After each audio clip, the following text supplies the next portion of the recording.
In this video, I'm going to show you how to connect the Hollyland Lark M2 to Sony ZV-E10. So the first thing that you'd like to do is mount the receiver on the camera.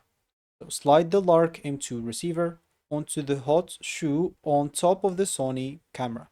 Then you'd like to turn on both the receiver and transmitter. The LEDs should become solid blue, indicating that they are paired.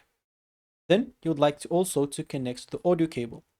Using the included 3.5mm TRS to TRS cable, connect one end to the receiver audio output and connect the other end to the mic input on the side of the ZV-E10. Do not plug it into the headphone jack because the microphone must be connected to the mic input.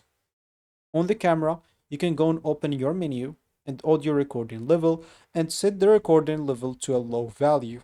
And then you can use the volume or the receiver volume control to adjust the microphone output until your audio peaks comfortably without clipping. Holylands recommend keeping the camera gain low and adjusting the receiver instead. After that, you can just go and start recording and speak into the transmitter and watch the audio meter on the camera. If the meter moves while you talk, the microphone is connected correctly and you should be good to go. So that's how you connect your Hollyland Lark M2 with your Sony ZV-E10. So I hope you find this helpful. Thank you for watching and goodbye.